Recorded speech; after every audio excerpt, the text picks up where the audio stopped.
আমি সুস্মিতা। তোমরা দেখছো Srishti by Sushmita. Welcome to my first introduction cum face reveal video. ফার্স্টেই বলে দিই, আমি কিন্তু খুব একটা ক্যামেরা ফ্রেন্ডলি নই, তো অ্যাডজাস্ট করে নিও প্লিজ। তো তোমরা নিশ্চয়ই জানার জন্য এক্সাইটেড আজকে আমি কি বানাচ্ছি। টাডা! গোপালদার জন্য এই সুন্দর বাগড়িটা। তো চলো চটপট বানানো শুরু করা যাক। 3, 2, 1.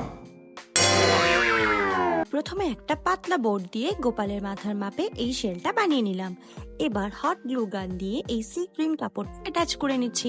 তোমরা চাইলে যে কোনো রঙেরই কাপড় ইউজ করতে পারো, আমি ড্রেস ম্যাচিং এ বানাচ্ছি তাই সি গ্রিন ইউজ করছি।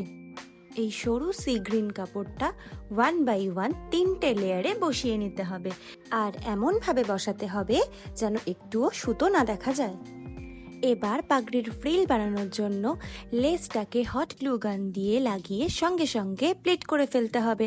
আঠা যদি শুকিয়ে যায় তাহলে কিন্তু আর প্লিট হবে না। এবার এই প্লিটগুলোকে 1 বাই 1 সুন্দর করে গুছিয়ে নিয়ে একটা সুচ দিয়ে সিকিউর করে নেব যাতে কোনোভাবেই খুলে না যায়।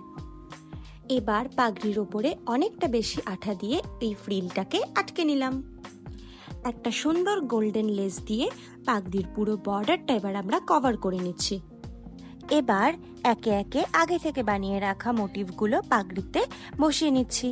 এই মোটিভগুলো আমি কিভাবে বানালাম সেটা জানতে ডেসক্রিপশনে থাকা লিংক বা কালকের পোস্ট করা লেটেস্ট শর্ট ভিডিওগুলো দেখে নিতে পারো। মোটিভগুলো বসানোর পরেও কিছু না কিছু গ্যাপ থেকে যাচ্ছিল, তাই আমি কিছু কিছু স্টোন অ্যাড করে নিচ্ছি। তো বলো সবার কেমন লাগলো? ভালো লাগলে একটা লাইক করে দিও।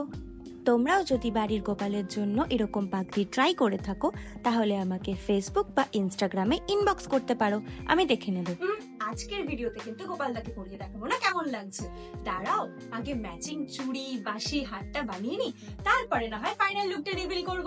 তো তাড়াতাড়ি চ্যানেলটা সাবস্ক্রাইব করে বেল আইকনটা প্রেস করে নাও যাতে সবার আগে আমার ছাড়া ভিডিওটা তোমার কাছে পৌঁছে যায়।